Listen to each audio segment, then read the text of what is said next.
E na Bíblia, quando ela se refere a alguma pessoa, quando a Escritura vai falar sobre alguém, ou quando um nome é dado a alguém na Bíblia, tem alguns elementos que são usados para compor o nome da pessoa. Por exemplo, quando uma mulher que não tinha possibilidade de ter filhos, e aí ela tinha um filho, ela colocava o nome da pessoa que tinha um significado, algo do tipo: "A Deus abriu o meu ventre".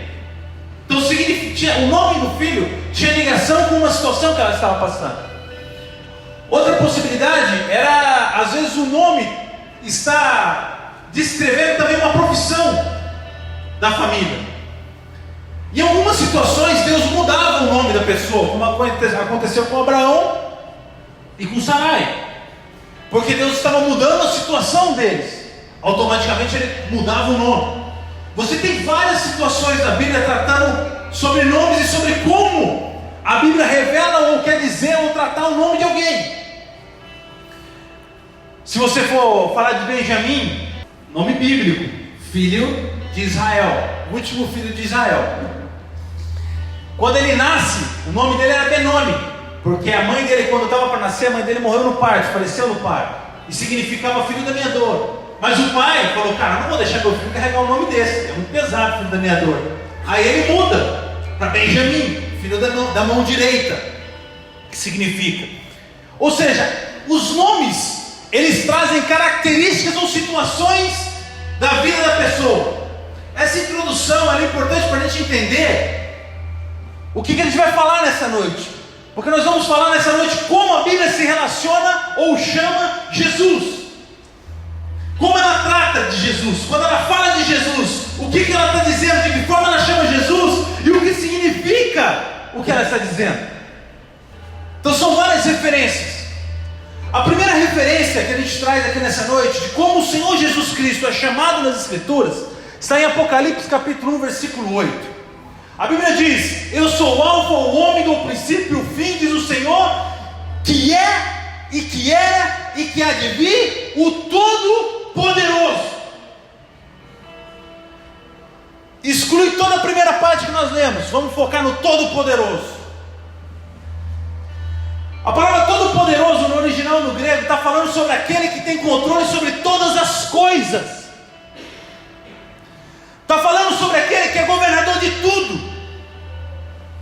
E talvez a gente já tenha entendido e lido isso. Eu sei que Jesus é todo poderoso. Será que realmente eu e você entendemos quando a Escritura chama de Jesus de todo poderoso?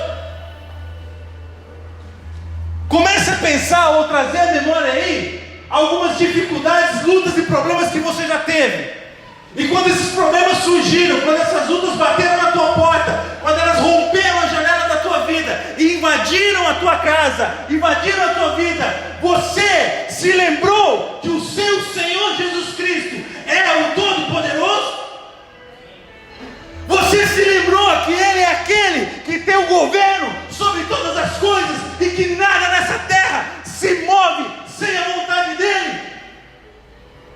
E a Bíblia diz, eu adoro citar esse versículo, que nem um fio de cabelo da tua cabeça cai sem que Ele autorize. Então todos os meus caíram com autorização dEle. Quem sou eu então para dizer para Deus: por que eu sou careca, Deus? É a vontade dEle. Jesus Cristo, o nosso Senhor, Ele é todo poderoso e não há nada que está fora do seu alcance. Se isso é verdade, se isso entra no meu coração, se eu relaciono o meu Senhor com essa característica, todo poderoso, todos os problemas e dificuldades da minha vida, eles ainda vão existir, vão surgir, mas eu nunca mais trato-os da mesma maneira. Porque eles precisam entender que o meu Jesus, Ele tem um governo sobre todas as coisas. E quando a palavra Todo-Poderoso é tratada nas Escrituras, ela é tratada de outras formas pela sua raiz no original, palavra, seja no grego, no hebraico, no aramaico, ou pelo próprio tema de que está se relacionando às Escrituras. Então nós temos outras referências, para não ficar em um texto apenas. Em Isaías capítulo 9, versículo 6, a palavra diz: porque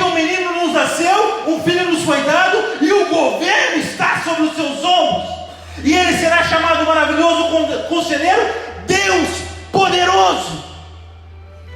O meu Jesus, o seu Jesus, o Jesus que nós pregamos nessa casa, é Deus poderoso.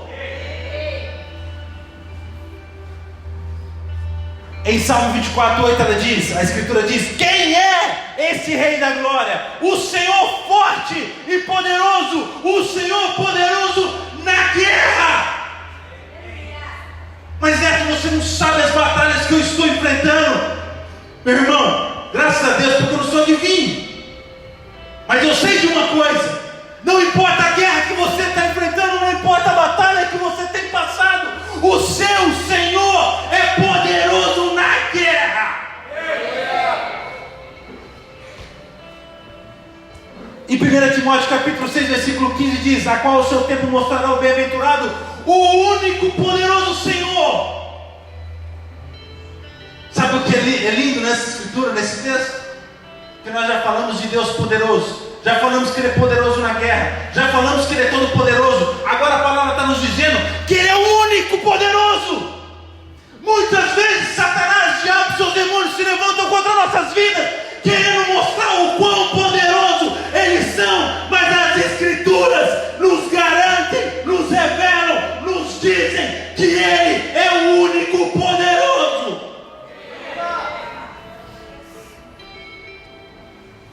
Quando eu começo a entender quem é Jesus, à luz da Bíblia, a minha referência em relação a quem Ele é precisa mudar. As nossas lutas continuarão a vir, as nossas guerras continuarão a surgir, mas o que a Bíblia está nos dizendo? Ele é o poderoso de guerra, e Ele é o único que tem poder. 1 Coríntios capítulo 1, versículo 24 diz: mas para os que são chamados, tanto judeus como gregos, lhes pregamos a Cristo, poder de Deus. O meu Senhor é o poder de Deus manifesto nessa terra. É por isso que o inferno não suporta Ele, não consegue ir contra Ele. É por isso que não há nada nessa terra, pecado, iniquidade, falha, nada que suporte a cruz de Cristo Jesus. Será que quando eu começo a entender o meu Jesus como todo-poderoso, a minha relação com Ele muda? Será que os meus problemas e as minhas dificuldades começam a ter o mesmo peso? Ou será que eu começo a perceber que talvez eu tenha temido sem necessariamente isso acontecer? A segunda referência que a Bíblia nos traz, ou pelo menos aqui eu vou trazer, tá? Porque são várias e talvez eu não consiga passar por muitas.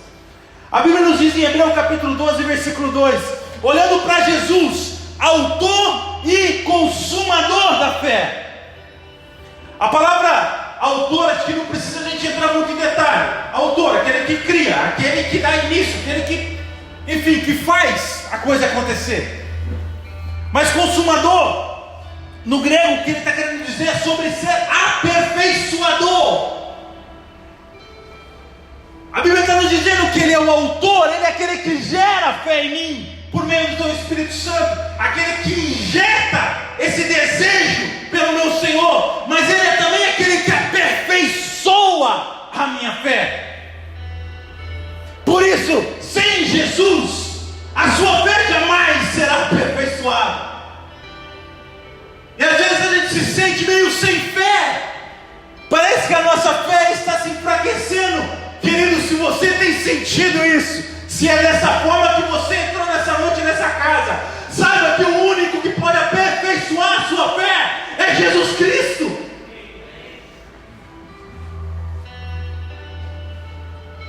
Comece a clamar por Ele.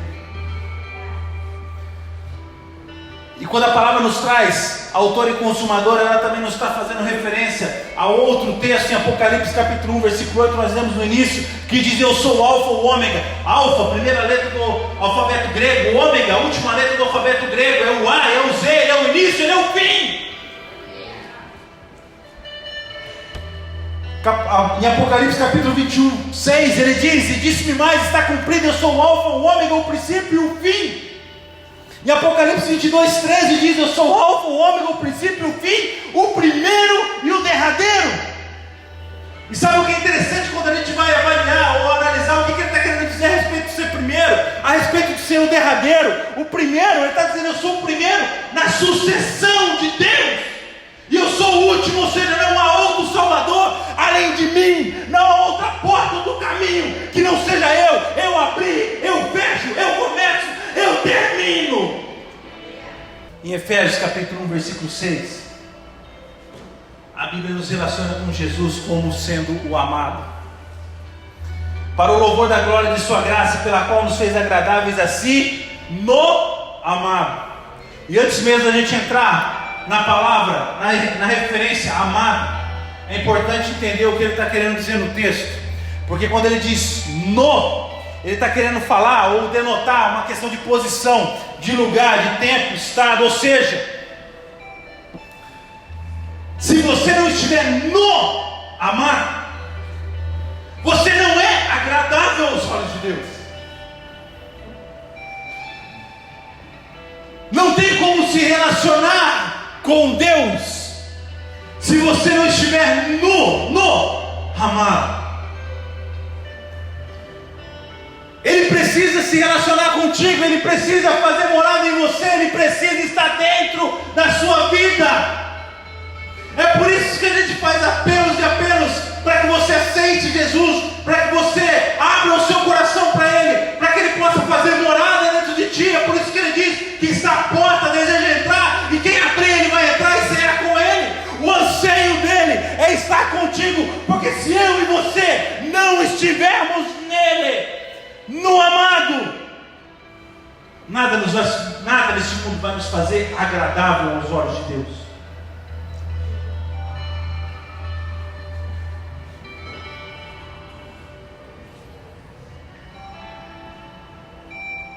Em Mateus 12, 18, a palavra diz: eis o meu servo, a quem escolhi, o meu amado, em quem tenho prazer. Antes de eu e você nos relacionarmos com Jesus como nosso amado, Deus já se relacionava com Ele como amado. Então uma voz dos céus disse: este é meu filho amado.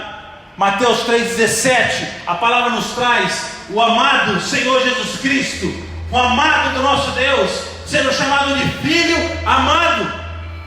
Em Colossenses capítulo 1, versículo 3 diz: o qual nos tirou da potestade das trevas e nos transportou para o reino do Filho do seu amor. Nós estávamos no reino de trevas e nós fomos transportados para o reino do Filho do seu amor, do seu amado, por meio de Jesus Cristo. Se não fosse o amado do nosso Deus, eu e você talvez não estivéssemos aqui. Eu e você talvez não tivéssemos chorado durante todo o louvor, não tivéssemos nos derramado na presença de Deus. Nós não teríamos esperança se não fosse o Filho do amor do nosso Pai.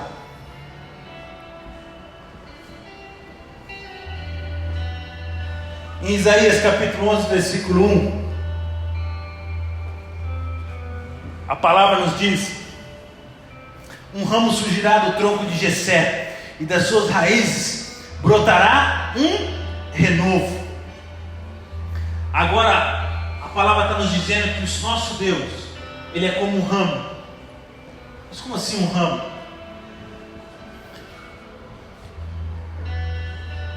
O original da palavra aqui, em hebraico, renovo, porque às vezes a gente acha que o ramo é a primeira expressão, mas quando ele está falando sobre renovo, renovo significa broto, rebento, ramo.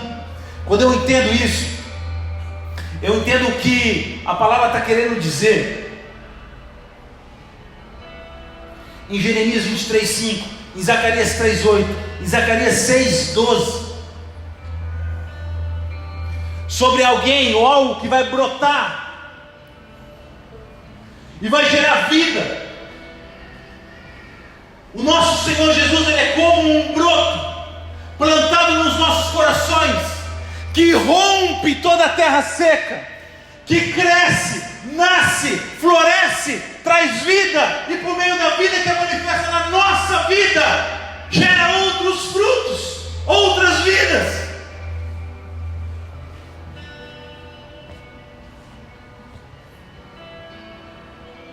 Sabe o que é interessante? Em Mateus capítulo 2, versículo 23,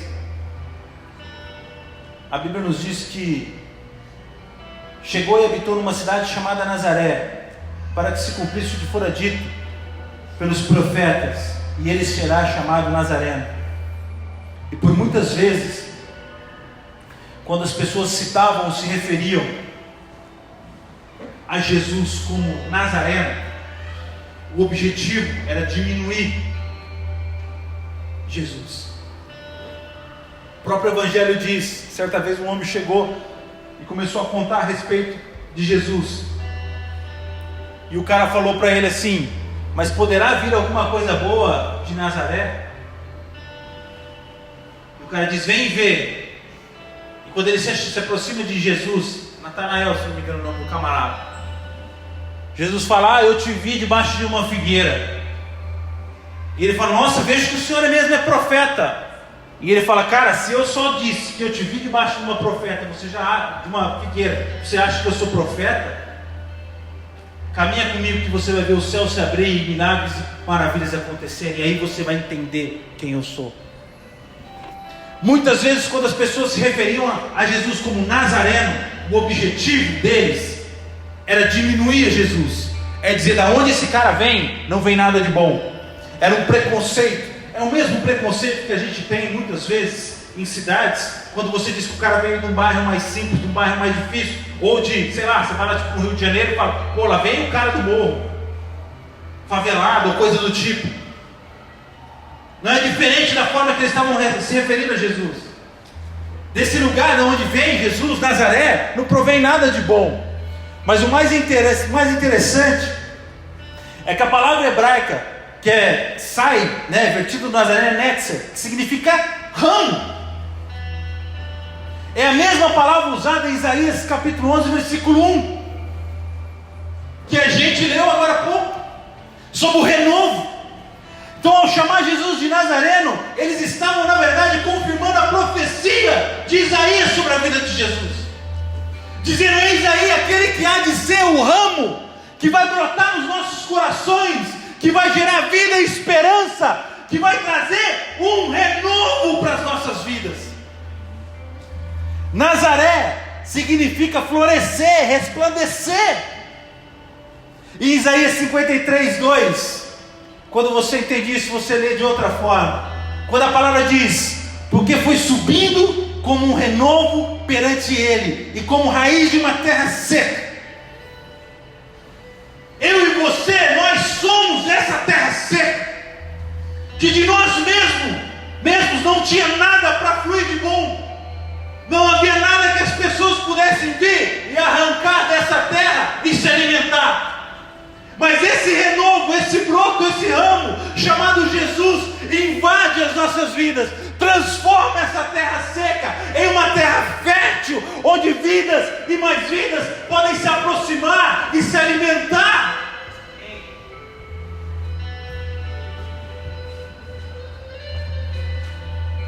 Em João 15:1 ainda a palavra nos diz que eu sou a videira verdadeira e meu pai é o lavrador, é o Senhor.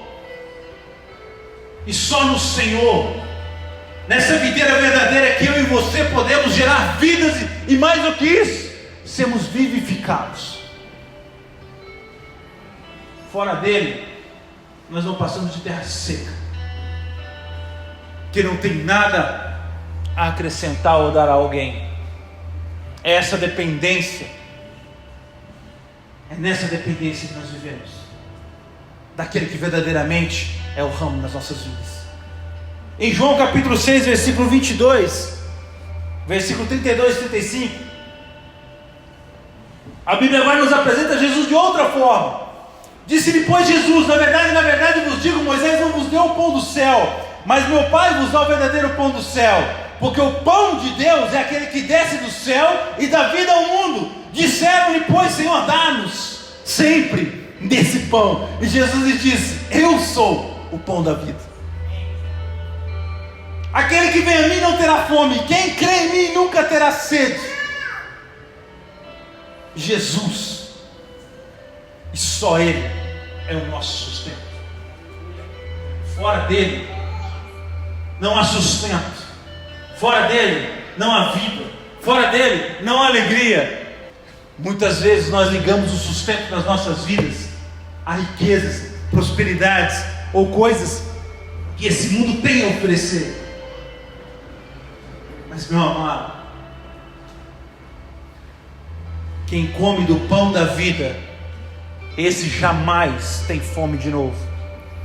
Só quem se alimenta de Jesus é que tem plena sustância, é quem está preparado para passar por todos os desafios da vida, para suportar todas as coisas, para suportar todas as escassezes que o mundo pode oferecer, todas as dificuldades que o mundo pode plantar na tua vida. Quem tem o pão da vida jamais tem fome, jamais tem sede de novo, jamais. E é incrível porque as escrituras é uma coisa muito louca. Eu não sei como é que vocês leem a Bíblia, mas eu sempre piro. E eu estava pesquisando, tentando entender um pouco disso, do significado de Jesus ser o pão da vida. E aí eu descobri que a palavra Belém, onde Jesus nasceu, significa casa de pão. O que isso significa? Significa, meu amado, que todas as vezes que eu e você estamos sem forças, que nós não temos mais para onde ir, que nos falta força, que nos falta sustância para continuar caminhando, que a gente agora já não tem mais lugar para procurar mais alimento, que parece que sumiu, que nós estamos vivendo 7 anos de vacas magras que o Egito passou e que José identificou. Há sempre pão na casa do pão. E esse pão que Jesus tem gerado, ou que Jesus significa e é um pão que nunca cessa. É por isso que ele diz: vocês pensaram que vocês comeram o pão do céu. Por muitas vezes vocês acharam que o maná, aquele sim era o pão do céu. Mas se ele não caísse todos os dias, vocês não estavam alimentados. Se ele não viesse todos os dias para vocês, vocês ainda sentiriam falta. Mas agora esse pão que eu sou, esse sim sacia a nossa vida para sempre. O que é que tem te faltado? Quando eu me relaciono com o meu Senhor Jesus como o pão da vida, eu começo a entender que independente daquilo que tem me faltado, é Ele que me sustenta, é Ele que me faz vivo, me dá vida. A Bíblia ainda se relaciona com Jesus de outras formas. Em João 3,29 ela diz: o que tem o noivo ou a noiva é o noivo. Então ele está falando que Jesus, Ele é o noivo. O noivo é aquele que cuida, que zela, que dá direção, que protege. Como a própria Bíblia nos ensina, é aquele que é o cabeça, não no sentido de cabeça de dominador. Sim, tem o domínio de todas as coisas e age para proteger-nos, para proteger a sua noiva. E sabe o que é interessante quando ela trata Jesus como cabeça da igreja, como cabeça do corpo, como noivo? Que ele está querendo dizer que um corpo sem cabeça ele não tem vida. Quando ele diz quem tem a noiva é o noivo, ele está dizendo: se você não é a noiva, você não tem então um noivo. Se você não faz parte desse corpo, que é a noiva de Cristo, que é a igreja de Deus, que é a igreja de Jesus, Você não tem um noivo. Ele é o Senhor da igreja. É Ele que zela e cuida para que todas as coisas corram bem.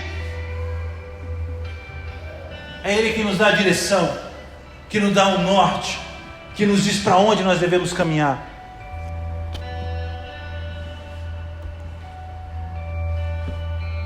Em Apocalipse 22:16, a Bíblia já nos fala de Jesus de outra forma. Eu, Jesus, enviei o meu anjo para vos testificar essas coisas nas igrejas. Eu sou a raiz e a geração de Davi, a resplandecente estrela da manhã. O que ela está querendo dizer? O que a Bíblia está querendo falar a respeito de Jesus enquanto estrela da manhã? É Ele que ilumina os nossos caminhos e nos dá a direção.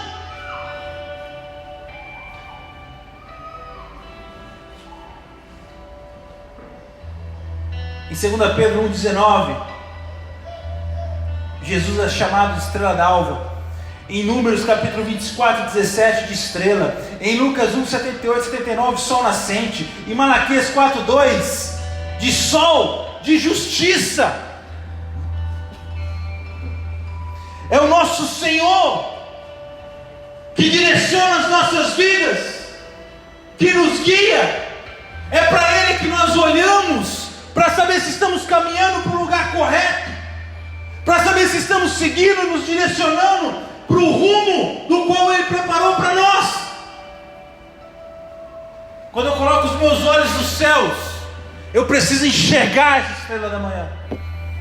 Eu preciso enxergar essa estrela que me diz se eu estou no caminho certo ou errado. Quando eu conheço Jesus e me relaciono com Ele dessa forma, eu já não caminho mais em escuridão, como quem não sabe para onde está indo.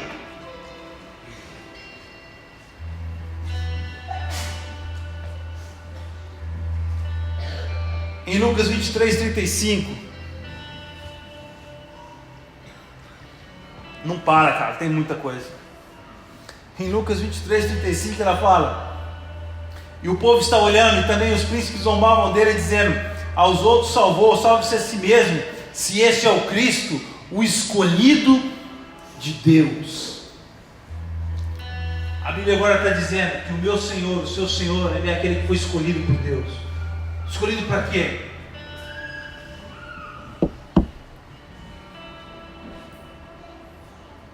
Ele foi selecionado e escolhido para que por meio dele, e somente por meio dele, eu e você pudéssemos encontrar salvação.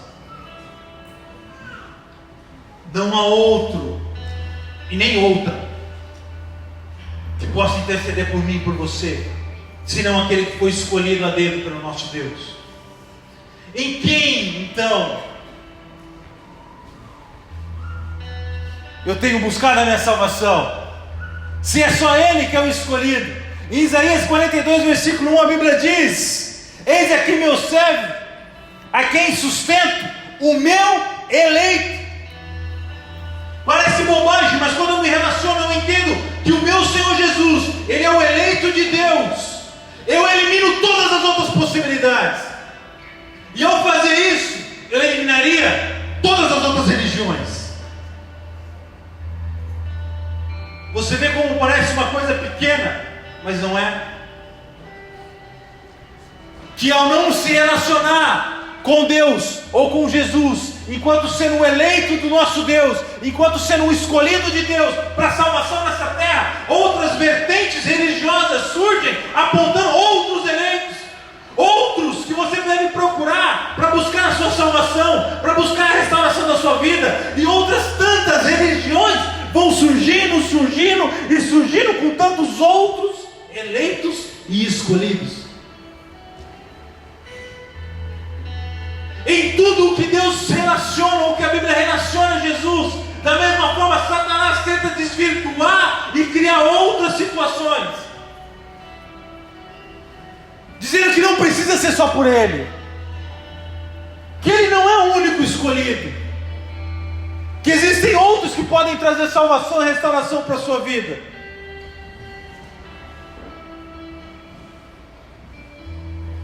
Mas a Bíblia nos garante que Ele é o único eleito por Deus. Em Isaías 28:16, a Bíblia diz: porquanto assim diz o Senhor Deus, eis que eu assentei em Sião uma pedra já provada, pedra preciosa de esquina, que está bem firme e fundada, aquele que crê não se apresse. Em Salmo 118:22 diz: a pedra que os edificadores rejeitaram, tornou-se a cabeça da esquina. Em Efésios 2:20 diz: edificado sobre o fundamento dos apóstolos e dos profetas, de que Jesus é a principal pedra da esquina. 1 Pedro 2:8, por isso também na Escritura se contém: eis que põe em Sião a pedra principal da esquina, eleita e preciosa, e quem nela crê não será confundido. O meu Jesus é a pedra angular. Mas o que isso quer dizer? Eu nem sei o que é uma pedra angular. Angular está falando sobre canto, sobre esquina. Quando os hebreus saíram vagando até a terra prometida, eles viviam em tendas. Não sei se vocês lembram disso, mas aí a nuvem se movia, eles moviam. A nuvem parava, eles paravam. Quando a nuvem se movia de novo, eles se moviam. Eles desmontavam e montavam a barraquinha. Desmontavam e montavam a barraquinha. Eram errantes na terra. Aí eles chegaram até a terra prometida. E lá na terra prometida, eles começaram a constituir casas e cidades. E todas as vezes que você ia construir uma casa, você começava pela pedra angular. Essa pedra era a pedra que dava o sustento para todo o resto da construção. O que a Bíblia está querendo dizer? Que o meu Jesus, o seu Jesus, que é a pedra angular, Ele é o sustento da minha e da sua vida. Que sem essa pedra angular, tudo que eu construir, tudo que você construir, está fadado a despencar. Mas quando eu construo algo, eu faço algo, seja a minha carreira, a minha profissão, a minha família, a educação dos meus filhos, o meu ministério, seja lá o que você for fazer, mas quando você coloca Jesus como pedra angular, nada pode derrubar. O que ele estava dizendo para o povo: me coloquem como pedra angular na vida de vocês em Israel, porque enquanto eu for o sustento de vocês, nenhum inimigo prevalecerá contra a vida de vocês. Jesus, Ele é a nossa pedra angular. É Ele quem sustenta as nossas vidas. Muitas pessoas se frustram com N situações, porque depositam sua confiança em outras coisas que não na pedra angular que é nosso Senhor.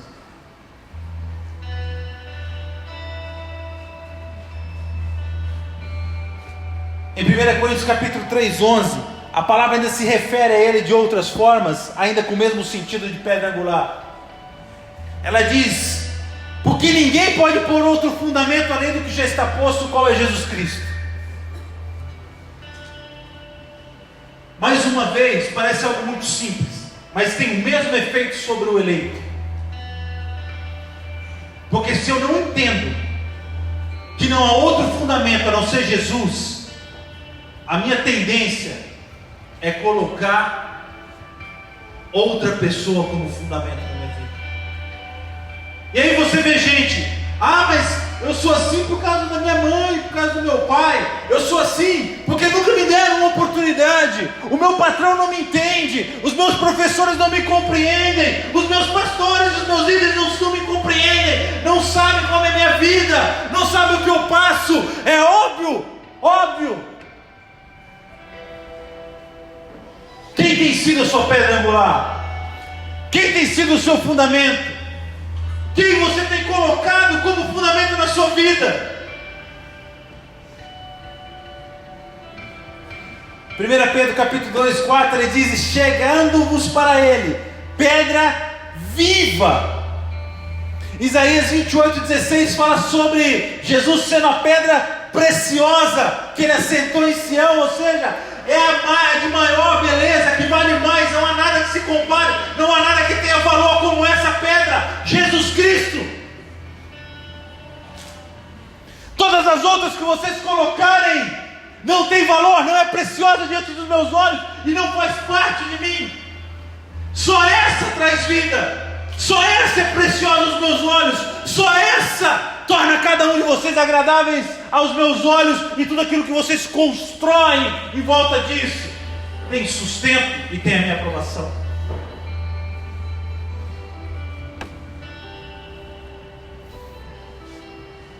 Em João capítulo 10, versículo 9,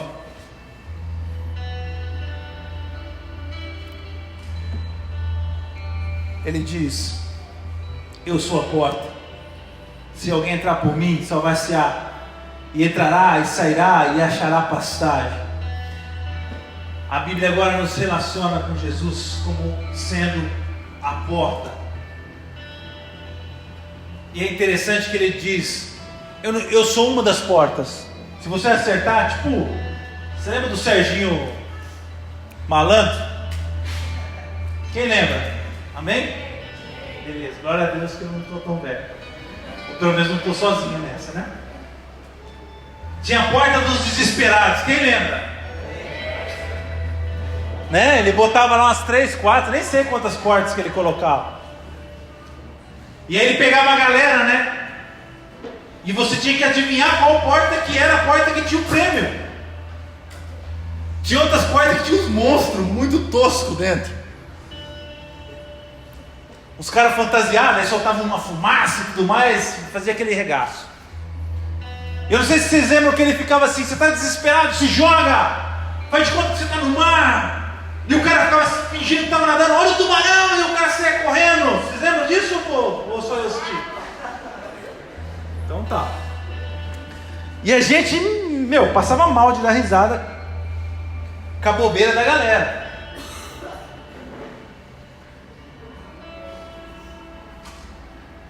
Com Jesus é diferente, querido.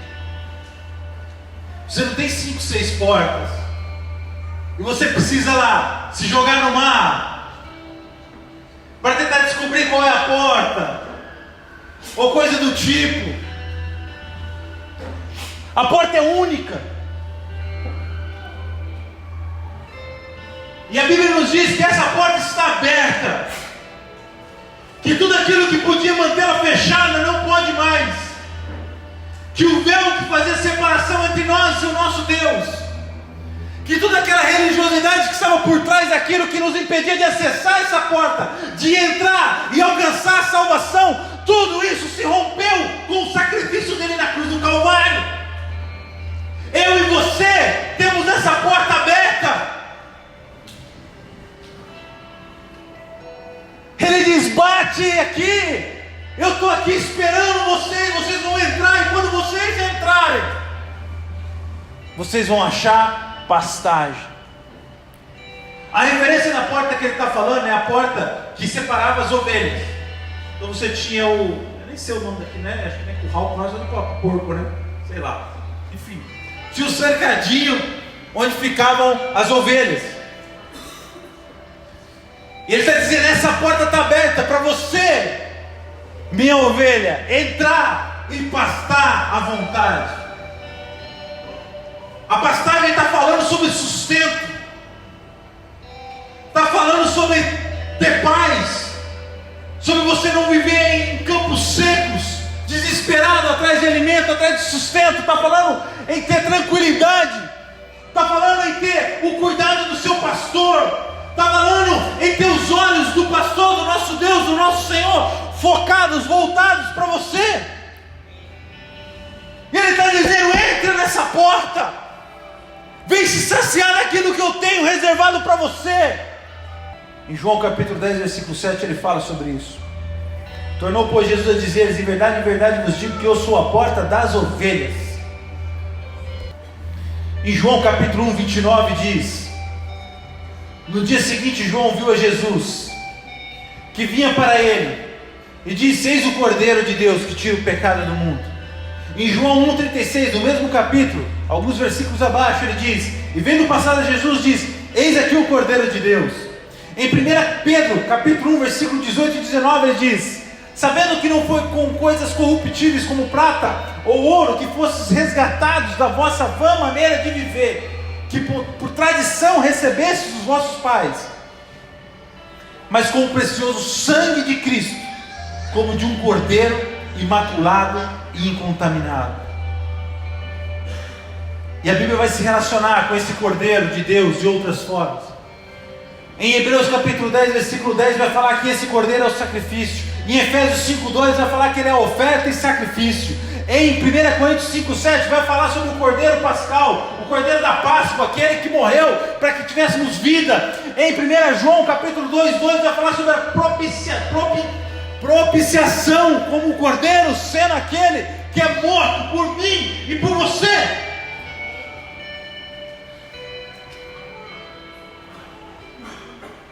Todos nós estávamos condenados à morte. João diz que o próprio Senhor, ele trazendo João 3,16, todo mundo conhece, mas o 17 é muito bacana também. Quando ele diz que ele não veio para trazer condenação. Sabe por quê? Porque todos já estavam condenados. Ele não veio para nos condenar ao inferno. E muitas vezes, quantos de nós não fomos evangelizados dizendo: se você não aceitar Jesus, você vai para o inferno, ou coisa do tipo, como botando medo no caboclo. Mas a própria Bíblia diz que ele não veio condenar, porque eu e você, nós já estávamos condenados. Ela diz que ele veio para nos salvar da condenação que estava sobre nós. Não tinha mais jeito para mim e para você. Não tinha mais saída. Mas então o Senhor Jesus vem como um Cordeiro de Deus.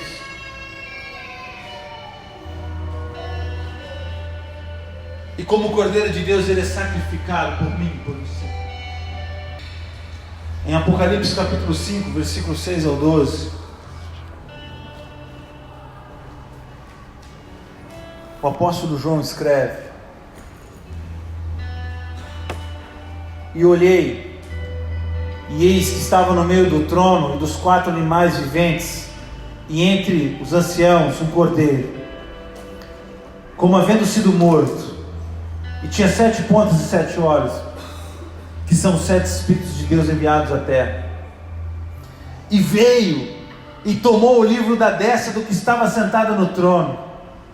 E havendo tomado o livro, os 4 animais e os viventes e os 24 anciãos prostraram-se diante do Cordeiro, tendo todos eles harpas e salvas de ouro cheias de incenso, que são as orações dos santos, e cantavam um novo cântico dizendo: digno és de tomar o livro e de abrir os seus selos, porque foste morto, e com o teu sangue nos compraste para Deus de toda tribo, e língua, e povo, e nação.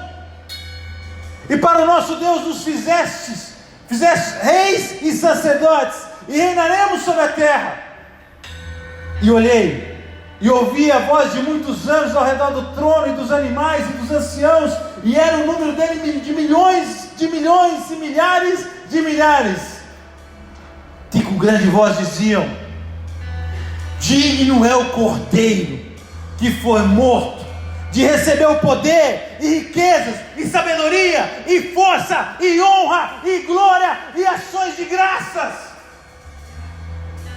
Esse Cordeiro que morreu, que é digno de todas essas coisas, do poder, da riqueza, de sabedoria, é o meu, é o seu Senhor Jesus Cristo, que te comprou, como comprou de todos os povos, nações e tribos, com a sua vida, com o seu sangue. Foi com isso que Ele te adquiriu. Um preço que o mundo nenhum, ninguém no mundo tem capacidade que pagar. Um preço altíssimo de sacrifício. Um preço de morte, de sangue vertido na cruz, para que eu e você pudéssemos ter vida e redenção. Não importa o que Satanás do inferno diz ao teu respeito, o que importa é o que a palavra diz, e ela diz que Ele comprou você para Deus. Ele te comprou para Deus. O Pai te quer, te deseja, te ama. Tanto que Ele entregou tudo o que Ele tinha de melhor, de maior valor, de mais importante, para que você pudesse mais uma vez ter relação com Ele. Não foi para nos condenar. Não foi para te condenar. Eu e você, querido, nós já estávamos condenados, fadados à morte, fadados à condenação.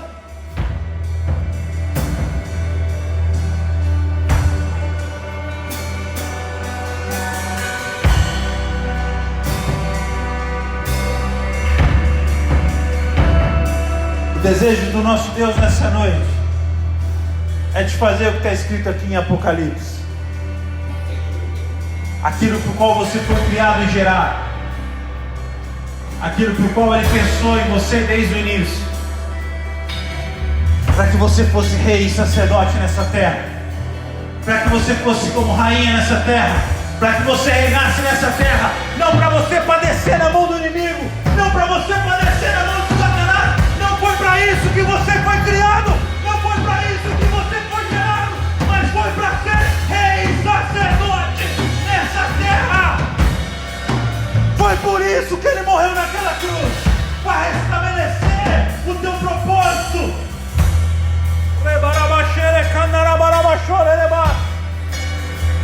O Cordeiro de Deus morreu por mim e por você, para que nós pudéssemos ter vida. Se coloque de pé nessa noite. Adore Ele, adore Ele. Assim como os anjos, como os anciãos, como todos que cantavam em grande voz: digno é o Cordeiro, digno é o Cordeiro.